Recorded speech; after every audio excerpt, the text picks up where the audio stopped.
सुप्रभात। आप सभी का महर्षि गौतम शिक्षण संस्थान में स्वागत है। YouTube चैनल पर भी आपका स्वागत है।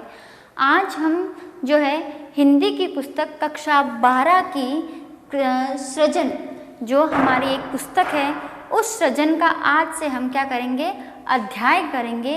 अध्याय है अपना पहला, ठीक है। पहला अध्याय है यह सृजन का, यह संत वाणी। क्या है? संत वाणी। संत वाणी के अंतर्गत हम पढ़ेंगे कबीर, तुलसी, राजियारा, सोरठा। ये 3 भाग में कवियों का विचार दिए गए हैं, जिसमें बताया गया है कि व्यक्ति को किस प्रकार रहना चाहिए और कैसा होना चाहिए, ठीक है। हाँ, तो अब देखिए, हम सबसे पहले कबीर का थोड़ा सा परिचय जान ले, उसके बाद हम उसके दोहों के अंतर्गत पढ़ेंगे। देखिए, कबीर का जन्म जो है सन 1398 ईस्वी में हुआ था। यूँ तो जो है कबीर का पता नहीं था, लेकिन जब उनके माता पिता जिन्होंने इनका पालन पोषण किया वे थे नीरू और नीमा। वो दोनों जाति से थे जुलाहा। तो उनको जो है एक नदी के तालाब पर जो है एक बच्चा रोता हुआ मिला था और उन्हीं को उन्होंने अपना लिया, क्योंकि उनके कोई संतान नहीं थी, और उन्होंने उसका नाम रखा कबीर, जैसा कि हम जानते हैं।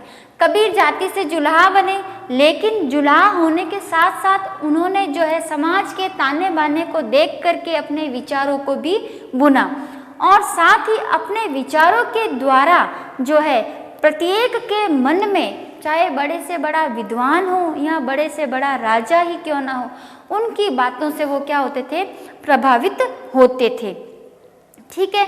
अब इसके बाद में क्या होता था, ये आचार्य हजारी प्रसाद द्विवेदी जी ने इनको वाणी का डिक्टेटर कहा है। क्या कहा है? वाणी का डिक्टेटर। क्यों कहा है? क्योंकि उनकी वाणी इतनी तीखी तेज तर्रार थी, उनके शब्द इतने तीखे तेज तर्रार थे कि वह सीधे व्यक्ति के हृदय में जाकर लगते थे और वह उनको सोचने पर मजबूर कर देते थे। और समाज में जो भी बदलाव आया था उनकी बातों से, उनकी वाणी के द्वारा, इसलिए हजारी प्रसाद जी ने उनको क्या कहा है, वाणी का डिक्टेटर कहा है। अब जो कबीरदास जी थे वे, उनके गुरु थे कौन? रामानंद। कौन थे उनके गुरु? रामानंद थे। रामानंद जी भी जो थे उनको पहले उन्होंने गुरु बनाना, शिष्य बनाने से इनकार कर दिया था। इनके गुरुजी ने कहा नहीं नहीं, मैं सब ज़्यादा शिष्य नहीं रखता हूँ, क्योंकि ज़्यादा भीड़ होने से मैं अपने भगवत भजन में अपना मन नहीं लगा पाता हूँ। लेकिन क्या हुआ कि जब वह काशी के जो स्नान करने जाते हैं, वहाँ पर उन सीढ़ियों पर सुबह सुबह वो जाते थे रामानंद जी स्नान करने। तो कबीर जो थे, कबीर सुबह सुबह आकर के, उनको पता था कि कब जाते हैं, वह उन सीढ़ियों पे लेट गए। जैसे ही उनको अंधेरे में दिखा नहीं कि क्या हो रहा है, किस प्रकार हो रहा है, तो उन्होंने जैसे ही पाँव रखा तो उनको लगा कि नीचे कोई है, नीचे कोई है। तो उनके मुँह से निकला राम। तो उन्होंने उठ करके प्रणाम किया और कहा कि आप आज से मेरे गुरुदेव हैं, आपके मुंह से राम निकला है, तो मेरे लिए ये शब्द गुरु शब्द हुए। तब से रामानंद जी ने भी देखा कि ये बहुत ही अच्छा शिष्य है और हठी भी है, थोड़ा सा मानता नहीं है, तो उन्होंने जो है अपना शिष्य उन्हें ग्रहण कर लिया, ठीक है। अब इसके बाद में वे किस काल के थे? भक्ति काल के थे। किस काल के थे? भक्ति काल के थे। और शाखा कौन सी थी इनकी भक्ति काल की भी? ज्ञानाश्रय शाखा। कौन सी शाखा? ज्ञानाश्रय शाखा। ज्ञानाश्रय शाखा के थे ये। तो इसके अंतर्गत क्या हुआ कि जब ज्ञानाश्रय शाखा में होता है तो उसमें ज्ञान की बातें जो ज़्यादा होती है वो उसके बारे में है। तो उस ज्ञानाश्रय शाखा के यह सबसे सर्वोत्तम और प्रखर कवि कहे जाने वाले कवि माने जाते। कवि से पहले जो है कबीर क्या थे? समाज सुधारक माने जाते हैं, क्योंकि उन्होंने चाहे हिंदू हो या मुसलमान हो, उन सभी को, सभी जाति वाले को उन्होंने ये कहा है कि हमें बाह्य आडंबरों से दूर रहना चाहिए।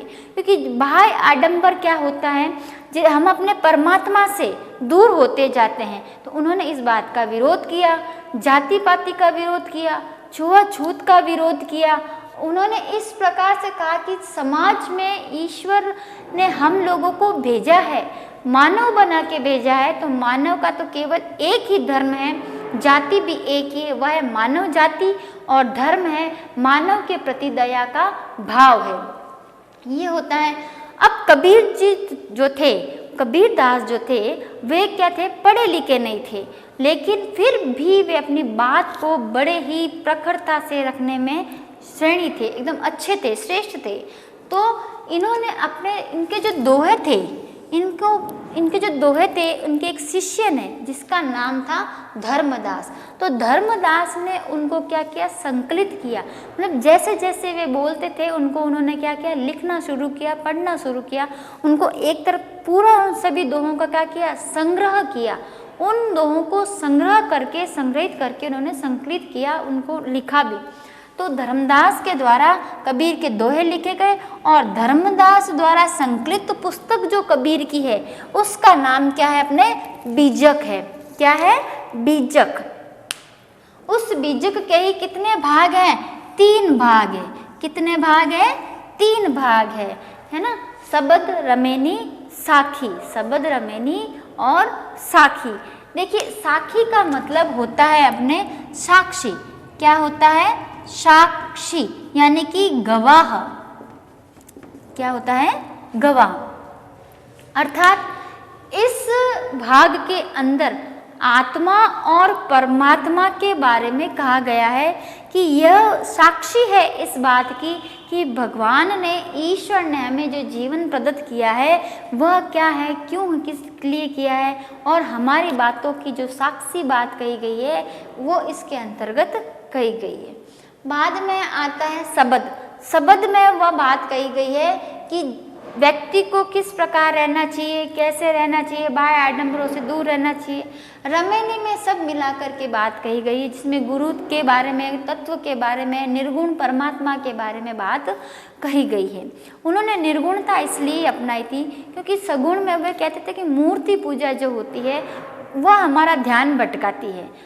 वे क्या थे, बहुदेववादी विरोधी थे, यानी कि वे, उनका ये मानना था कि हमें अगर किसी भगवान को ध्याना है, पूजना है, मानना है, तो हमें एक ईश्वर को मानना चाहिए, क्योंकि ईश्वर तो क्या है, एक ही है, रूप अनेक अनेक है। तो हमें उन रूपों के बारे में नहीं, हम एक उस मूल परमात्मा का ध्यान करना चाहिए।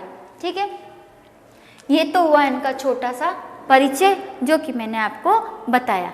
अब बारी आती है अपन सीधा जो हमारे इसमें संकलित दोहे हैं, इन संकलित दोहों के माध्यम में जो प्रस्तुत दोहे लिखे गए हैं पाठ्य पुस्तक में, वे ये हैं कि हमें किस प्रकार का गुरु करना चाहिए, समाज में कैसे रहना चाहिए, वाणी हमारी कैसी होनी चाहिए, और हमें जो है इच्छा और ईर्ष्या का दमन किस प्रकार करना चाहिए उसके बारे में बताया गया है। तो आज हम उन्हीं के बारे में पढ़ेंगे कि किस प्रकार कबीरदास जी ने बताया है कि हमें कैसे रहना चाहिए। तो देखिए, सबसे पहला देखते हैं हम, त्याग तो ऐसा कीजिए, त्याग तो ऐसा कीजिए, सब कुछ एक ही बार, सब प्रभु का मेरा नहीं, निश्चय किया विचार।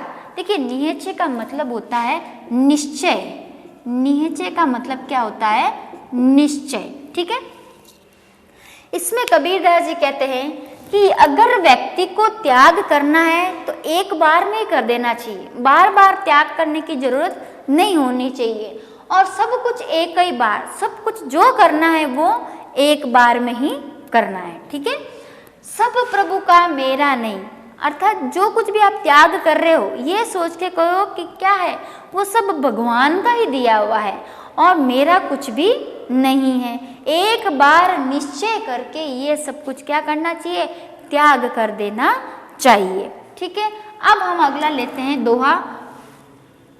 सुनिए गुण की वार्ता, अवगुण लीजे नाही, हंस क्षीर को गहत है, नीर सो त्यागे जाहि। अब इसके अंतर्गत देखिए, यह कहना चाहता है कबीरदास जी, ये कहते हैं कि जिस प्रकार हंस, अब यहाँ पे जो हंस है ना, वह किसका प्रतीक बताया गया, विद्वान का। किसका प्रतीक है ये, विद्वान का। ठीक है, हंस का मतलब यहाँ पे हो रहा है विद्वान व्यक्ति। अर्थात कबीरदास जी कहते हैं कि जिस प्रकार हंस दूध और खीर और पानी को अलग कर देता है, दूध और पानी को, जो अच्छा होता है उसको ग्रहण कर लेता है और जो बुरा होता है उसको त्याग देता है, उसी प्रकार हमें भी क्या करना चाहिए, हमें भी गुणों की सुननी चाहिए। किसी भी व्यक्ति की क्या करनी चाहिए, गुणों की सुननी चाहिए, उसके अवगुणों को ग्रहण नहीं करना चाहिए। यानी कि इसमें संगति के बारे में बताया गया है कि व्यक्ति के साथ चाहे कैसे भी हम रहे, किसी भी प्रकार के रहें, जिस प्रकार एक हंस क्या करता है, उस कटोरी में डाले हुए दूध में या किसी पात्र में डाले हुए उस दूध में और पानी को क्या कर देता है, अलग कर देता है। यानी कि जो खीर के जो तत्व होते हैं उनको ग्रहण कर लेता है और पानी अलग हो जाता है। उसी प्रकार हमें किसी भी व्यक्ति के क्या करनी चाहिए, गुणों के बारे में बोलना चाहिए, गुणों की बात को ग्रहण करना चाहिए और अवगुण लीजिए नहीं, अवगुणों को ग्रहण नहीं करना चाहिए। दूसरी बात में ये कहा गया है, तीसरे दोहे में हमें कहा गया है कि छोड़े जब अभिमान को, क्या कीजिए, छोड़े जब अभिमान को, सुखी भया सब जीव, भावे कोई कछु कहे, मेरे ही निज पीव। अब यहाँ पे पीव का अर्थ क्या होता है, ईश्वर। क्या होता है, ईश्वर के बारे में कहा गया है। देखिए कबीरदास जी यहाँ पर कहते हैं कि जब व्यक्ति क्या कर देता है, अभिमान को छोड़ देता है, घमंड को छोड़ देता है, अहम का त्याग कर देता है, तो वह संसार का सबसे ज़्यादा सुखी और अच्छा व्यक्ति माना जाता है। मेरे भाई अर्थात मतलब मेरे अनुसार चाहे कोई कुछ भी कह दे, फिर जिसके मन में अभिमान नहीं होता है ना, तो उसको संसार वाले व्यक्ति या उसके आसपास वाले व्यक्ति कोई भी उसके बुरा बुराई के बारे में कुछ भी कह दे, उससे कोई फर्क नहीं पड़ेगा। ठीक है, क्योंकि मेरे हृदय में कौन बसते हैं, ईश्वर बसता है, और जहाँ ईश्वर होते हैं वहाँ अभिमान का कोई स्थान नहीं होता है, और जहाँ अभिमान होता है वहाँ ईश्वर निवास नहीं करते हैं। इसीलिए कबीरदास जी कहते हैं कि जो अभिमान को छोड़ देता है वह इस जग में क्या है, सबसे ज़्यादा सुखी है। फिर जो अभिमान को छोड़ देता है उसके भले ही चाहे कोई कुछ भी कहे, मेरे हृदय में तो कौन बसे हुए हैं, ईश्वर बसे हुए हैं, अतः मुझे किसी और बात से लेना देना ही नहीं है। यह बात होती है। और सबसे प्रचलित दोहा हमने अधिकतर पढ़ा भी है, सुना भी है, क्या है, जाति न पूछो साधु की, पूछ लीजिए ज्ञान। क्या है, जाति न पूछो साधु की, पूछ लीजिए ज्ञान, मोल करो तलवार को, पड़ी रहने दो म्यान। अर्थात कबीरदास जी यहाँ कहते हैं, जिस प्रकार युद्ध में तलवार का मोल किया जाता है, चाहे कितनी ही सुंदर मयान क्यों ना हो, सोने की नक्काशी की क्यों ना हो, उसकी कोई कीमत नहीं होती है। उसी प्रकार किसी भी व्यक्ति की, अब यहाँ पे साधु जो शब्द है वह किसके लिए लिया गया है, सज्जन व्यक्तियों के लिए। किसके लिए लिया गया है, सज्जन व्यक्तियों के लिए। यानी कि जो सज्जन व्यक्ति होते हैं, साधु व्यक्ति जो होते हैं, अच्छे व्यक्ति जो होते हैं, उनकी जाति हमें कभी नहीं पूछनी चाहिए। अगर पूछना ही है तो हमें उनका क्या करना चाहिए, ज्ञान के बारे में पूछना चाहिए कि ज्ञान हमें किस प्रकार मिल सकता है। जाति पूछने से हमें कोई लाभ नहीं हो सकता है, लाभ तो हमें उनके ज्ञान को प्राप्त करने से ही हो सकता है। तो यहाँ पर बताया गया है कि जाति न पूछो किसी भी सज्जन की, हमें अगर पूछना है तो क्या पूछना चाहिए, ज्ञान को पूछना चाहिए। जिस प्रकार तलवार का जो मोल है, यानी कि उसकी कीमत जो है युद्ध में पता चलती है, उसी प्रकार सही ज्ञान की पहचान जो है हमें सही समय पर ही चलती है। ठीक है, तो एक बार देख लीजिए, पुनः मैं आपको बता देती हूँ कि किसमें क्या पूछा गया है। कि कबीरदास जी कहते हैं कि त्याग अगर करना है तो हमें एक बार निश्चय करके विचार करके कर देना चाहिए, बार बार उसके बारे में सोचना नहीं चाहिए। क्योंकि हम किसके बारे में सोचते हैं, हमारा तो जो कुछ भी है वो ईश्वर का दिया हुआ है। दूसरा में ये कहते हैं कि हमें गुणों की सुननी चाहिए हमें अवगुण ग्रहण नहीं करने चाहिए। जिस प्रकार एक हंस जो है दूध और पानी को अलग कर देता है, ठीक उसी प्रकार से हमें भी सोच विचार करके गुणों को ग्रहण करते हुए अवगुणों को दूर करना है। फिर तीसरे में ये कहते हैं कि जब तक हमारे मन में अभिमान है तब तक हम सुखी नहीं रह सकते हैं। जिस व्यक्ति ने अभिमान का त्याग कर दिया है और जिसने इसको छोड़ दिया है, वह क्या है, इस संसार का सबसे ज़्यादा सुखी जीव होता है। और उसके पश्चात उसके बारे में कोई भी कुछ कहे, उसे कोई लेना देना नहीं है, क्योंकि उसके हृदय में कौन निवास करते हैं, ईश्वर निवास करते हैं। और चौथा और अपना लास्ट है इसका आज का, कि किसी भी व्यक्ति की जाति नहीं पूछनी चाहिए, उसका क्या पूछना चाहिए, हमें ज्ञान पूछना चाहिए, क्योंकि जाति पूछने से हमें कोई लाभ नहीं होता है, जबकि ज्ञान का जो है हमारे जीवन में बहुत बड़ा हिस्सा भाग रहता है। जिस प्रकार तलवार का मोल हमें कब पता चलता है, युद्ध के समय पता चलता है। भले ही कितनी अच्छी मयान हो जाए, जाति कितनी ऊंची हो जाए, उसका हमें कोई मोल नहीं है। मोल किसका है, तलवार और ज्ञान का है, क्योंकि ज्ञान जो होता है वो अज्ञान को काटता है। ठीक है स्टूडेंट्स, और सभी को समझ में आ गया होगा उम्मीद करती हूँ। कल अगले वीडियो में हम आगे के 4 जो दोहे शेष बचते हैं इसके अंतर्गत वह करेंगे, और उसमें भी हमें गुणों के बारे में बताया गया है। धन्यवाद।